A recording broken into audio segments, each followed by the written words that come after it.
Hello everyone, welcome to Chanakya Academy Patna. Topic of the day session. Recently Lok Sabha में telecom regulation bill 2023 introduce हुआ है और जिसके प्रोविजंस को लेके काफ़ी ज़्यादा कुछ एक्सपर्ट्स में जो कंट्रोवर्सी इमर्ज हो रही है। तो आज के इस सेशन में हम देखेंगे कि टेलीकॉम जो आपका कम्युनिकेशन बिल आया है 2023 का, उसमें क्या क्या इंपॉर्टेंट प्रोविजंस हैं, इंडिया का क्या स्टेटस है इन टेलीकॉम सेक्टर, और रिसेंटली जो अप्रूव हुआ है इतने जो लोकसभा में ये बिल आने के बाद जो इतनी कंट्रोवर्सी इमर्ज हुई है उसका मेजर क्या क्या कारण है। सो आज के इस सेशन में हम इन तमाम बातों को डिटेल में डिस्कशन करेंगे। So let's begin the session. Telecommunication bill 2023। This bill seeks to repeal the Indian telegraph act 1885, Indian wireless telegraphy act 1933 and the India and the Telegraph Wires Unlawful Possession Act 1950. It also amends the Telecom Regulatory Authority of India TRAI Act 1997. तो basically क्या है कि इस bill में तीन जो पहले earlier bill थे जो कि टेलीकम्युनिकेशन सेक्टर से रिलेटेड थे उन्हें रिपील किया गया है। साथ ही साथ जो TRAI है, तराई का एक्ट है 1997 का, उसमें भी बहुत सारे अमेंडमेंट्स किए गए। दैट्स वाई यह बिल जो है रिसेंटली अभी लोकसभा में इंट्रोड्यूस किया गया था, जिसके बहुत सारे इंपॉर्टेंट प्रोविजंस है।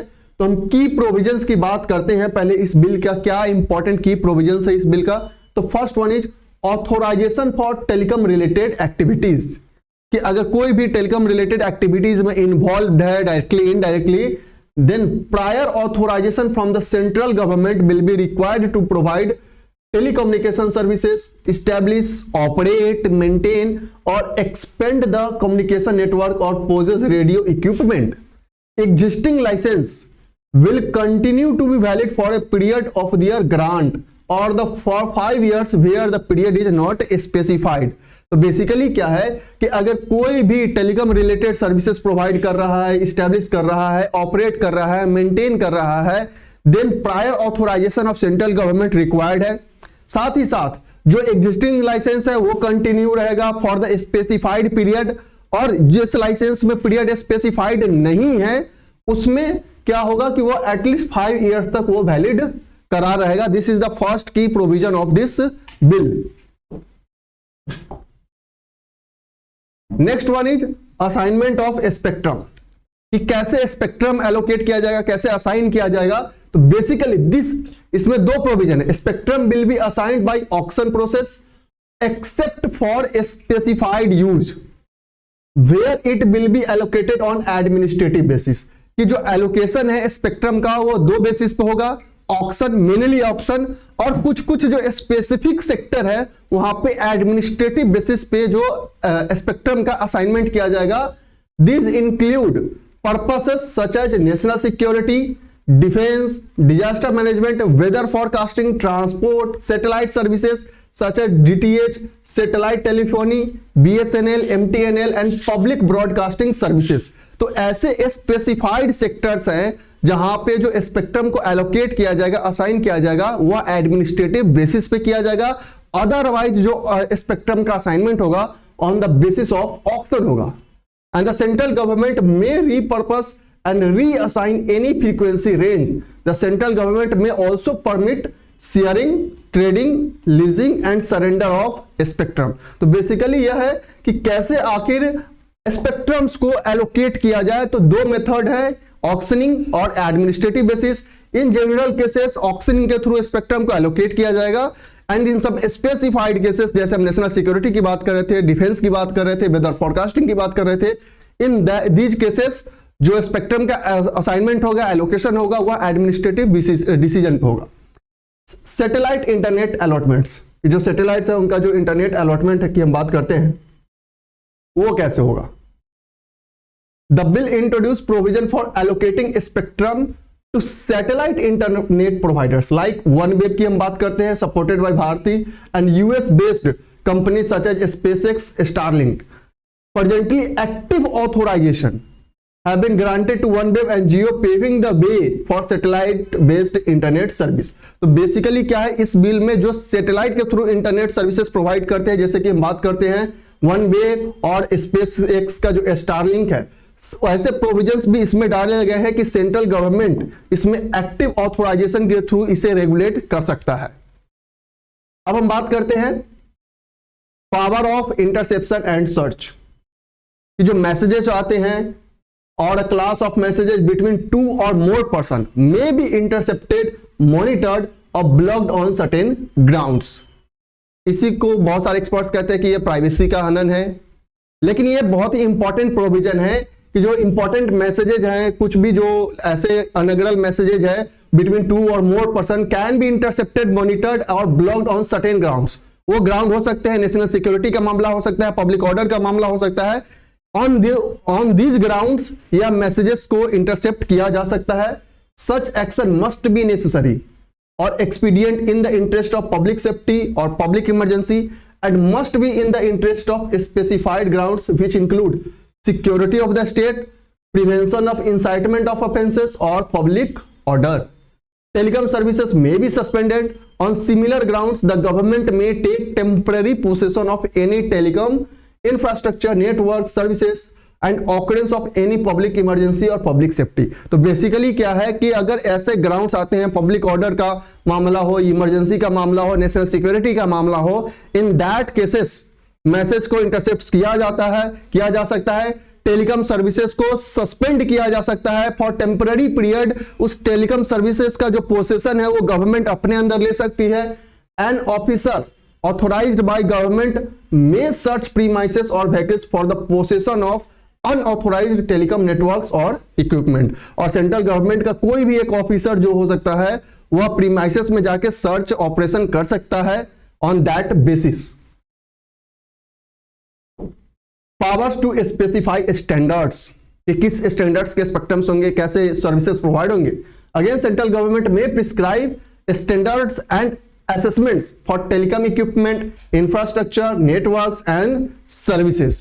कि ये जितने भी सर्विसेज प्रोवाइड हो रहे हैं, central government time to time उसके लिए स्टैंडर्ड्स डिसाइड कर सकती है। And the most important provision is right of way. Right of way facility providers may seek a right of way over public or private property to establish telecom infrastructure।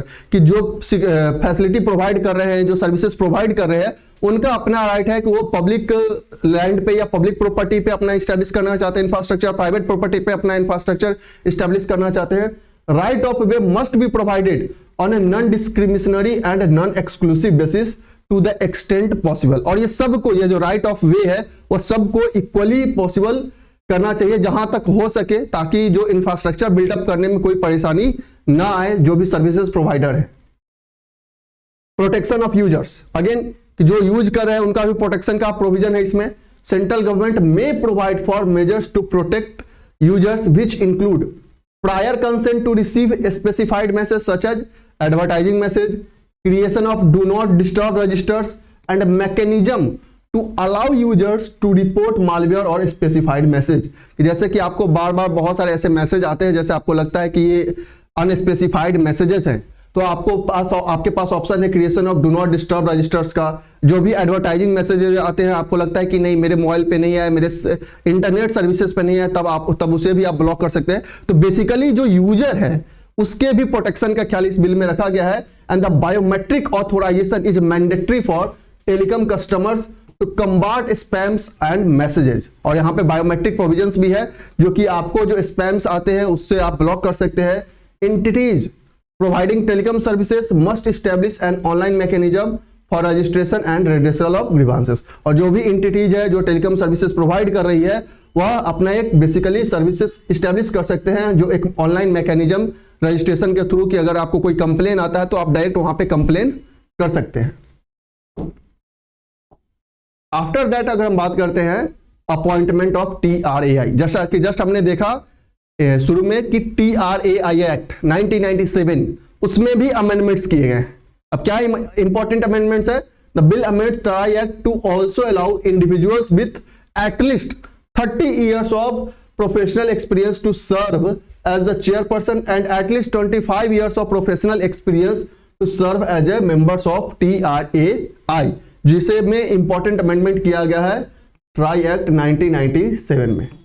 Digital Bharat निधि, पहले इसका नाम था universal service obligation fund, जिसका नाम अब change कर दिया गया है, जिसका नाम हो गया है digital Bharat Nidhi, has been established under 8085 act to provide for telecom service in under served areas. ये वैसे एरिया जहां पे अभी भी टेलीकॉम जो सर्विसेज है वो सही से प्रोवाइड नहीं हो रहे हैं या वहां पे पहुंच नहीं है, वैसे एरियाज में टेलीकॉम सर्विसेज प्रोवाइड करने के लिए यह universal service obligation fund establish किया गया था, जिसका नाम रिसेंटली चेंज किया गया है। And the bill retain this provision, renames the fund as digital Bharat Nidhi and also allow it use for research and development. अब इसका यूज जो है रिसर्च एंड डेवलपमेंट में भी होगा इस फंड का। Next one is regulation of OTT apps. अभी तक ओटीटी को लेके भी बहुत सारे कंट्रोवर्सी चल रहे थे कि कैसे इसको रेगुलेट किया जाए, तो रिसेंटली जो यह बिल आया है, this bill removed OTT over the top platform services and apps from the definition of telecommunication services in a big relief to communication providers such as WhatsApp and Telegram। अब क्या है, OTT को कौन regulate करेगा? तो ministry of electronics and IT will handle the regulation of OTT apps under the potential digital India act not included in telecom bill. अब यह जो है OTT जो प्लेटफॉर्म्स है वो डिजिटल इंडिया एक्ट के थ्रू रेगुलेट होंगे, जो कि इस टेलीकॉम बिल में जिसे शामिल नहीं किया गया है। ऑफेंसेस एंड पेनाल्टीज, क्या क्या ऑफेंस अगर आप कुछ करते हैं तो क्या क्या पेनाल्टीज अवेलेबल है। Again the bill specify various criminal and civil offences, कि अगर ऐसा कोई सर्विस प्रोवाइड करने में या आप सर्विस को रिसीव करने में कोई ऐसा ऑफेंस करते हैं, then you have to be penalised. Providing telecom services without authorisation और gaining unauthorised access to telecom network और data are punishable with imprisonment up to 3 years और a fine up to 2 crore और both, कि 3 साल का jail भी हो सकता है या 2 करोड़ तक का फाइन हो सकता है, या दोनों पॉसिबल है। Breaching terms and condition of authorisation is punishable with a civil penalty up to 5 crore rupees.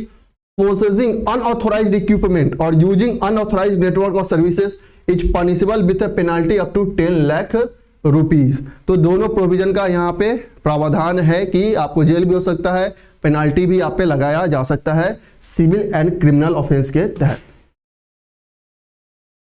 Education process, educate कौन करेगा इस प्रोसेस को? तो central government will appoint an adjudicating officer to conduct inquiry and pass order against civil offences under the bill and the officer must be the rank of joint secretary and above.